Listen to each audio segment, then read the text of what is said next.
Hi everyone, welcome back to our channel. Today in this video, we are going to see how to fix MetaQuest setup asking for business email, personal account setup fix. To fix a MetaQuest setup that is stuck asking for a business, work, or organization email, you must perform a hardware factory reset to clear the enterprise enrollment cache.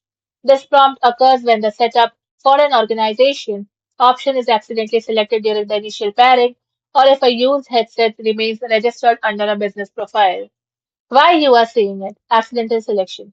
During the initial setup, you may have clicked setup for an organization instead of personal use, which cache that copyright root in the headset's temporary memory. A managed second-hand device. If you bought the headset used, the previous owner's company forgot to delete the headset serial number from their business database. Until they remove it, Meta's server will always treat that headset as a copyright tool, no matter how many times you reset it. Step 1. Perform a hardware factory reset. Turn off your MetaQuest headset completely, then press and hold the power and volume down buttons simultaneously.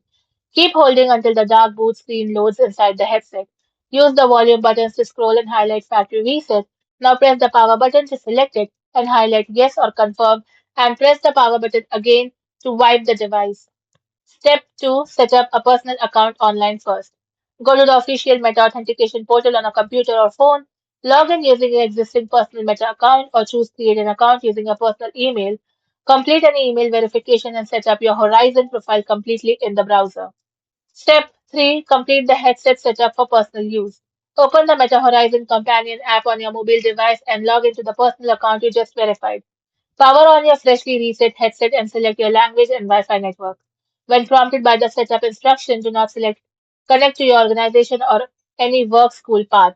Select personal use, enter the pairing code displayed inside your headset into your mobile app to finish the activation process. Troubleshooting second-hand units. If you bought the headset used from platforms like eBay or Facebook Marketplace and the business prompt process, even after a hardware factory reset, the device's unique serial number is logged inside a company's MetaQuest for business deployment database. You cannot bypass this on your own. You must contact the original seller or your company's IT administrator to manually remove the device serial number from their MDM, Mobile Device Management Dashboard. Thank you for watching, and for more such informative videos, do like, share, and subscribe to our channel.